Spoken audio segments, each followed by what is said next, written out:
ഓ, ആ പിശാചി പിന്നി വന്നോ? റൊക്കി ഇല്ല അവിടെ. അവൻ ഉറങ്ങുവാ. നിങ്ങളുടെ പൊന്നുമോൻ റൊക്കി അവിടെ നിന്ന് പൊക്കേ. എന്തിനാ നിന്റെ അമ്മേനെ പിണ്ടം വയ്ക്കാനാ? എടാ, ഇനി തള്ള പറഞ്ഞു പറ്റിക്കാൻ പറ്റാണോ?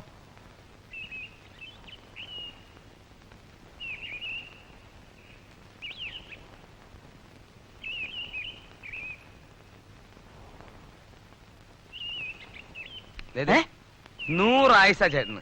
ചേട്ടന്റെ കാര്യം മനസ്സിൽ വിചാരിച്ച് കിടക്കുകയായിരുന്നു. ചേട്ടൻ കയറി ഇരുന്നട്ടെ. സൂചിപ്പിക്കലൊന്നും വേണ്ട. പശുവിനെ തരാമെന്ന് പറഞ്ഞ് 280 രൂപ അഡ്വാൻസ് വാങ്ങിച്ചിട്ട് ദിവസം എത്രയായി? എനിക്ക് ഇപ്പൊ പശുവിനെ കിട്ടണം, എന്നിട്ടേ ഞാൻ പോകുന്നുള്ളൂ.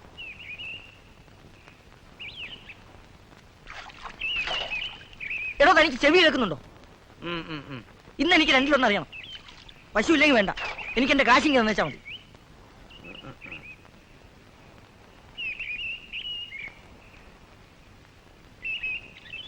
എന്നാ ഇനി ഞാനൊന്ന് പറയട്ടെ.